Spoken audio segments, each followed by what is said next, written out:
It is spring 213 BC.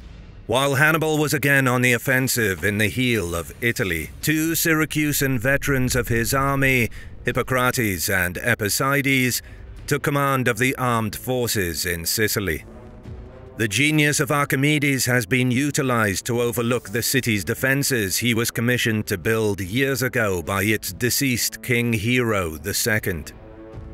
Swarms of laborers and engineers put the finishing touches to his contrivances as the legions and fleet approach, the Roman navy sailing ominously into the port under the command of proconsul Marcus Claudius Marcellus, while Appius Claudius Pulcher marches the land forces into place on the rise by the outskirts of the outer walls. With their armies hardened and well supplied, Marcellus and Appius are confident that the result will be hard fought, but sharply in their favor.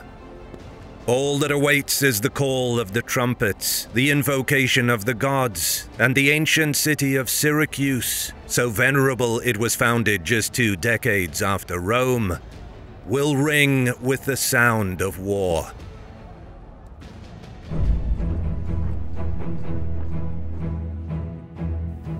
Did you ever want to play a game that's similar to my videos? Well, what you see on screen is actual game footage. An old fan of my channel is making a game for PC that's inspired by my Hannibal series. I'm happy to announce Carthage Bellum Punicum. It's a real-time strategy with a strong focus on historical realism, and it brings to life the tactics, atmosphere, and conditions of the Second Punic War. You play as Hannibal Barca and lead the Carthaginian army from the Iberian conquest through the siege of Saguntum to the dramatic crossing of the Alps to bring war to Italy against the Roman Republic. Relive iconic clashes like Cannae, Trasimene, Trebia, and many more. The game delivers an immersive experience where every detail of ancient warfare comes to life. The battle system features deep army management with systems for morale, cohesion, fatigue, terrain effects, unit type difference, and weapon armor proficiency, all playing a crucial role, just like they did on the battlefields of history.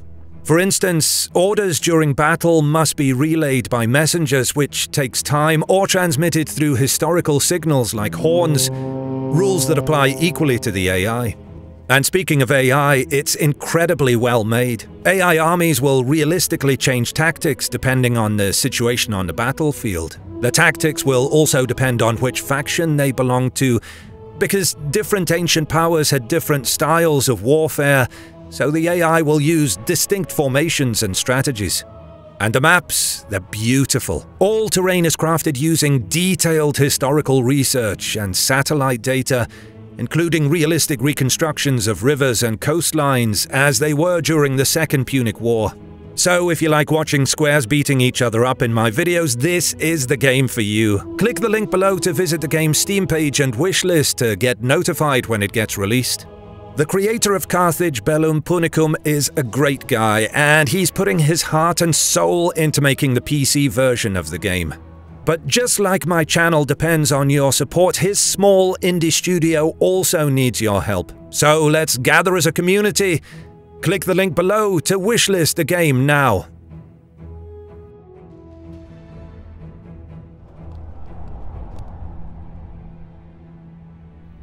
The Roman camp is situated at Olympeion, and from there the attacking ground forces of perhaps 2 legions plus auxiliaries move forward toward the Hexaplon Gate. Meanwhile, in the Great Harbour, 60 quinqueremes are led by a vanguard of 8 ships, lashed together in pairs and then mounted with waterborne siege towers. These gigantic sambuca, as such constructions are called by the men, is the secret weapon that Marcellus and Appius trust will allow their marines to cross the Acradina wall in the harbour and overcome the defenders behind. Marcellus's legionaries are not just determined. Many of them are veterans of the armies defeated by Hannibal, who subsequently fled to Sicily. Begging Marcellus for mercy and a chance to prove themselves, these deserters have joined the ranks in spite of the Senate's disapproval, not only bolstering Rome's Sicilian forces, at a time when the great majority of the Republic's resources were directed elsewhere, but also providing Marcellus's existing cohorts with a strong incentive to show their superiority and outwork the disdained new arrivals. While the fleet sails into the great harbour, the ground forces see the defenders on the wall on both sides of the gate and prepare themselves for the looming trial. When the first bows are raised and a volley of arrows launched toward the oncoming Romans, those at the front form a testudo, while others come from behind, hauling the siege ladders. Additional legionaries hold up shields to protect the carriers. All so far is going to plan. The legionaries steel themselves for when they will climb the ladders once they are in place and fight their way onto the wall, stabbing and swinging their javelins back and forth to open the way. Roman archers and slingers launch their missiles to clear the stockade for the attackers. The legionaries shout to one another and stoke each other's confidence, some of the braver men putting their heads out from under the shields and shaking their hasta spears in the air. At first, no one is exactly sure what happens next. There is a sound like a heavy rope being swung through the air, and then one of the testudo units suddenly disappears. Not every man is initially aware of the threat. Even those at the rear lines are unsure what has happened. Most are still hunkering beneath their shields. But the sound repeats, and then another of the testudos is obliterated, blown into pieces as though some kind of divine hand reached down and swiped it from the battlefield. The legionaries peer through gaps in the shield walls, looking forward onto the palisades for the source of these extraordinary actions, but they remain unseen, hidden. This adds to their growing apprehension that something is wrong. Another testudo crashes and explodes. Then a new sound joins that of the pulsing whip. It's as though the legionaries are surrounded by rattling vipers, some of them even looking down at their collegae boots to avoid a bite. When they look up again, the first of the arrow bolts cuts through the shields and wrenches into the flesh of the men behind them. It is followed by a hailstorm of similar weapons. Those men in testudo who are not blasted by the strange, whirring missiles are shredded by the evil arrows that are shot with such force by a concealed enemy that they can run through shields and bone and even paralyze a second man after eviscerating the first. The Roman line comes to a rise in the plain, and there, for the first time, they can see the source of their misery. Mangonels, catapults and scorpions by the score, all of them aimed and tightened to such precision that they can fire with a propulsion the Romans had thought only possible from a divine power. Finally, the mangled and now terrified survivors come within 30 feet of the wall, heaving breaths of relief that they are surely under the range of the mounted monsters, and soon they will be able to scale the parapets and get to grips with the men operating them. But it is not to be. An entirely new wave of arrows ratchets through their armor, cutting, shredding. The fine armor of the Romans seems like little more than flimsy foil. Their officers realize that the entire wall is perforated with dozens, possibly hundreds of killing holes, angled so that they are wide enough for an archer to aim and fire point blank, but virtually impossible for the attacking soldiers to return fire in kind. While a very few of the most ardent and fearless get within touching distance of the barrier and attempt to place the ladders, they are quickly inundated by falling boulders and even beams, so many hundreds of libra in weight that surely even a squad of men could not lift them, let alone throw them high in the air. The sight of their comrades flattened beneath such monstrosities, blood and viscera running in the dirt, is too much for even the most robust and sturdy of Roman centurions. Finally, the attack falters, and those still living run back toward the safety of their line, their commanders unwilling to send more men forward into what is certain death. The Syracusans on the wall by the gates erupt in cheers, as do the townspeople behind, who receive news that the Roman attack has been a failure.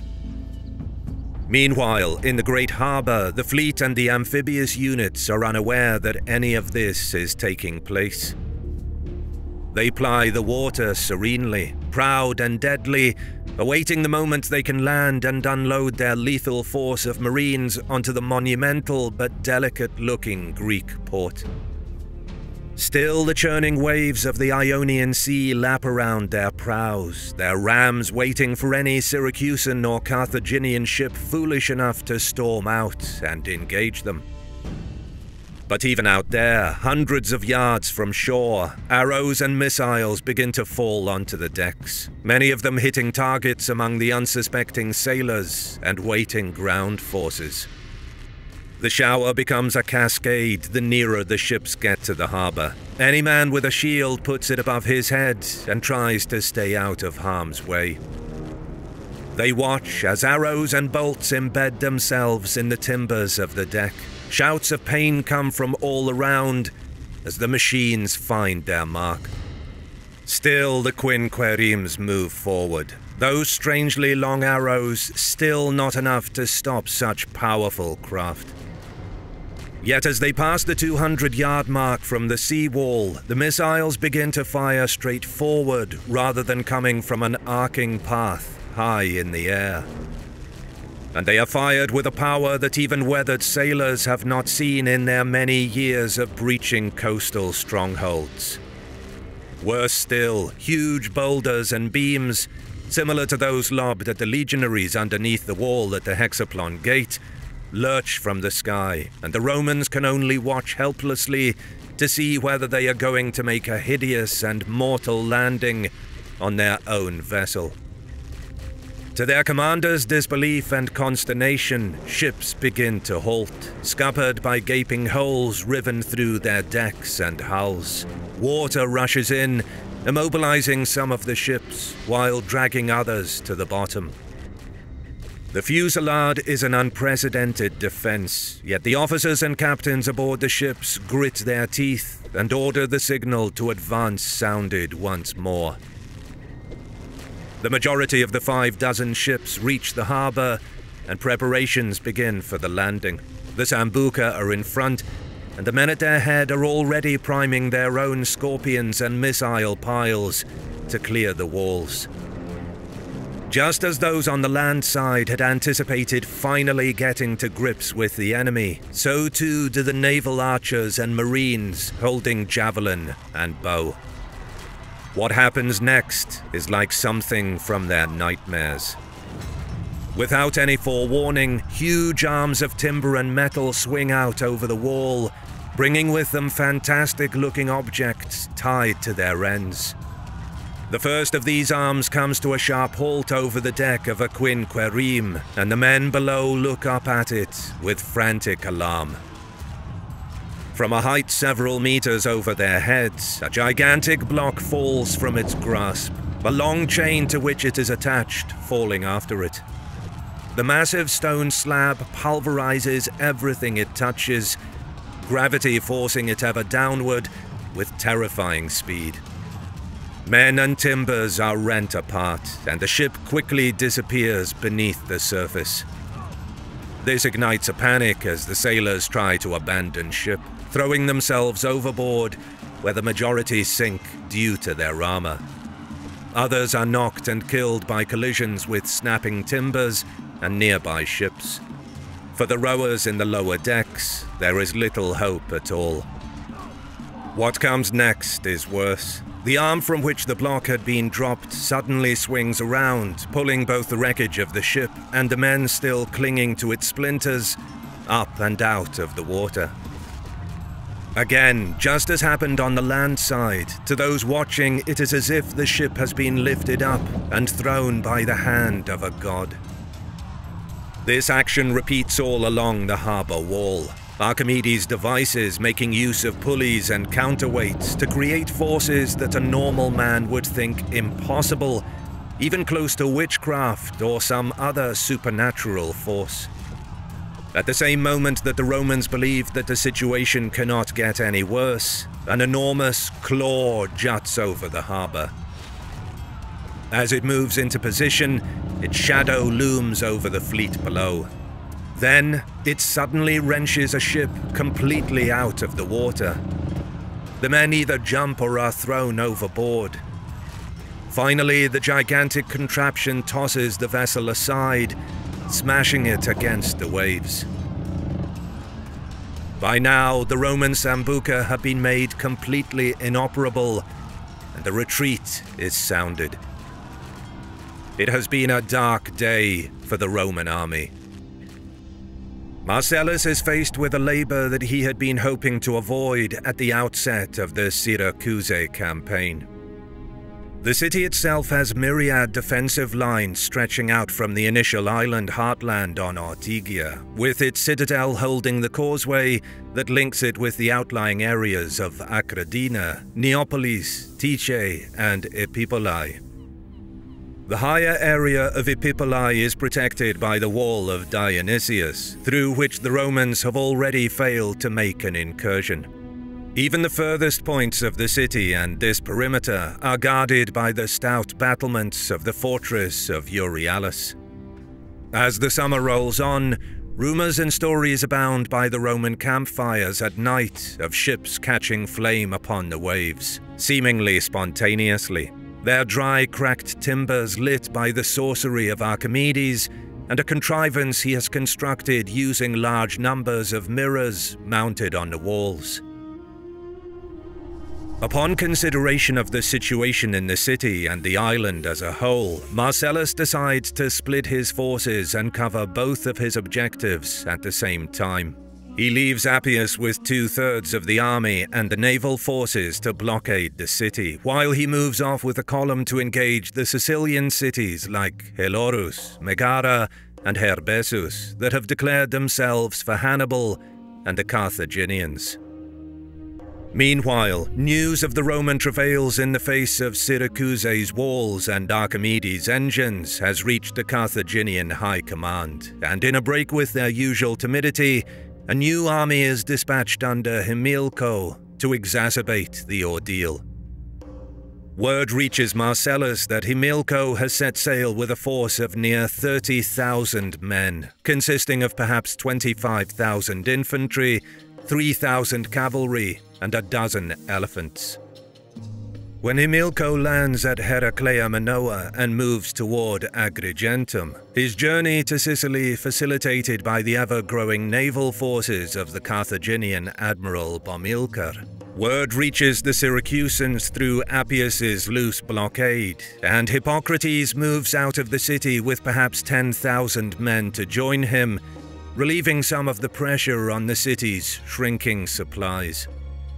Marcellus moves as quickly as he can to block Himilco from establishing a defensible position at Agrigentum, but the Carthaginian beats him to the punch. Instead, Marcellus runs quite by chance into Hippocrates and annihilates his Syracusans in the field, his men no doubt taking some pleasure in engaging the Syracusans without the mortal dread that they now associate with Archimedes' machines. It's a thumping victory for the Romans. Hippocrates' entire force of 10,000, with the exception of a small band of a few hundred cavalry he flees with to safety, is either cut down by the legion or else put in chains. Hippocrates manages to reach sanctuary with Himilco, but Marcellus is unwilling to try his luck against another fortified position, and so he returns to Appius and the main Roman army outside Syracuse. It's possible that he is attempting to lure Himilco to follow him, although this would be a dangerous game when the Carthaginian has a force 2.5 times the size of his own. More likely, Marcellus is hoping to reach his own refuge in the now well-established lines outside Syracuse. The two armies complete the march, and then stand face to face. For a time, Marcellus and Appius fear attack from both the city and the army outside, but Himilco's assault never transpires, and instead he withdraws anticlimactically to Agrigentum for winter quarters. The new year and the new campaign season brings bad tidings for the Roman cause, not only because Syracuse still stands defiant, nearly a full 12 months since the first attack that saw the destruction of so many centuries of the legions and ships of the line. Tarentum in South Italy, like Syracuse, has thrown off its commitments to Rome and now sided with Hannibal. And with the successors of Alexander the Great in the still powerful state of Macedon already allied with Hannibal, Carthage could potentially use the ports of Syracuse and Tarentum to threaten the Roman control of the sea, even possibly allowing for the landing of a Macedonian army in Italy to aid Hannibal. This would be a nightmare scenario for the Romans, and Marcellus is hard-pressed to allow the situation to continue. Nevertheless, Archimedes and the inspired Syracusan defenses make the capture of the city seem an impossibility. The blockade to force starvation is not working either, as both Hippocrates has been able to move out of the city by land, and Bomilcar is able to reach the port by sea. Another legion arrives to reinforce the besieging army, bringing Marcellus's force up to possibly 4 legions in total, along with an equivalent number of auxiliaries and allied forces, 20,000 men or more. But the almost certain death toll from another attempt at storming the walls is the problem to which he has no solution.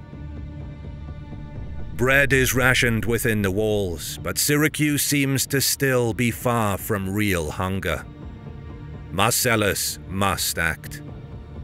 The plan that bears fruition comes from a hunch he has that the weak point of the Syracusan defense is located near a tower called Galliagra. An arranged meeting on the exchange of prisoners with a party of Syracusan officials near the tower provides one of Marcellus's officers with the opportunity to reconnoiter the spot and count the number of blocks in the wall. From this, Marcellus calculates the height of the defenses and has his men build ladders of an appropriate length to scale them. Compared to the genius and complexity of Archimedes' wizardry, it is laughably simple stuff, but the Syracusans are not laughing when on the 3rd day of a drunken festival thrown to lighten the mood among the besieged populace, legionaries scale the wall near the Galliagra tower in the dead of night and butcher the unwary guards like animals. Syracuse and its leaders awake at dawn to find that an elite Roman unit has opened the Hexaplon gate, leaving the bodies in the towers stacked high, and upwards of an entire legion is now streaming into the city. This onrushing force brushes aside Epicydes' attempts to repel it with all the momentum of an army that has waited long months for such an opportunity, and in the aftermath, most of the city, including the fort at Euralus, falls. The only exceptions are Acradina, the harbours, and Ortygia. Epicydes and Hippocrates take what is left of their army and hole up in these sectors. All hope is not lost yet, for salvation might be on the horizon. Hippocrates escapes the rattled and desperate city, and when he returns some weeks later, he is riding alongside Himilco and his army, who have arrived to lift the siege. Marcellus and Appius turn the great part of their force to face this new threat, now in a worse state than they were when Himilco last threatened their positions, for they are strung out between their former camp and the new positions within the city. Himilco sends out skirmishers to find a vulnerable point in the Roman line, and Marcellus's own troops engage them across the broad front of Syracuse plains and rises. All seem set up for a battle of monumental proportions amidst the walls, towers, and temples of the city, as well as in the fields and laneways outside. But then Rome is once more gifted by the hand of fortune, and disease breaks out in Himilco's camp. The same sickness travels to the Roman environs over the next months, but the well-ordered Roman castra, as well as their diffused positions in the city, reduce its deleterious effects amongst the legionaries. In Himilco's ranks, the disease takes on the proportions of a plague, likely aided by their proximity to the marshes of the Anapo River, and he, along with Hippocrates, die in its virulent passage. The remainder of the Carthaginians are forced to withdraw, to the dread and distress of the watching Syracusans. No sooner have their seeming saviors abandoned the field than their spirits are lifted once more, however, for Bomilcar, the Carthaginian admiral of its now once more formidable navy, arrives in sight of the city. It is now approaching the end of the year, and the defenders and the Carthaginians know that the Romans will act soon to avoid another winter camped outside the walls. The buffeted and battered Syracusans gawp and cry out with joy at Bomilcar's massive fleet of 150 warships and 700 merchantmen. The Roman fleet has been reinforced to 100 ships since the disastrous attempt to storm the Great Harbour the previous year, but it cannot hope to withstand such an array of power, 1.5 times its size. Their commander decides to do something completely audacious. A storm that whips in to delay Bomilcar's armada gives Marcellus time to draw up his forces on the far side of the Pacinum Cape, and then he brazenly drives his fleet forward in a direct line to Bomilcar's position. For a long time, the Romans watched the motionless Carthaginian ships as their own hulls cut through the foamy waves and the wind whips at their rears. But then Bomilcar's ships turn and withdraw. The Carthaginian admiral has blinked, and he moves with his warships toward Tarentum while the transports are sent back to Carthage. Marcellus turns his attentions back to the bereft and abandoned Syracusans, and it is said that those closest observe him weeping at the fate that now awaits their great city. With infighting and dissent now rampant within the remaining walls, offers of assistance come to the Roman commander's hearing, and it is an Iberian mercenary named Mauricus and a Syracusan coppersmith called Sossus who open the gates of Ortygia and Acradina for the legions when the final attack begins. The fighting is swift and brutal, the pent-up aggression of men who have endured a full 1.5 years of frustration and defeat let loose like a torrent, and the sack that follows is more violent still. Countless artworks, treasures, and former citizens now turned slaves are hauled from the burning streets, the great towers of a once shining city now merely blackened shells. In spite of Marcellus's warnings, Archimedes dies in the pillage, seemingly because he was not quick enough to follow the orders of a sword-happy legionary. Sicily is strategically secure for the Roman cause, but perhaps even more significantly for that city's long-term culture, the gargantuan collection of artworks looted from Syracuse's fine houses and palaces turn heads in a new appreciation for Greek genius in austere and frugal Rome. This discovery will change Rome far more than any military victory, but for the meantime, there is the matter of Hannibal, his continued existence in Italy, as well as the matter of Macedon. Syracuse is a tremendous addition to Rome's growing imperium, but the war is not over yet. If you like what you see, consider supporting my work on Patreon, and you get ad-free early access to my videos for as little as $1. You can also show your support by liking the video, commenting, and subscribing to my channel as a sacrifice to the algorithm. As always, I'll see you in the next one.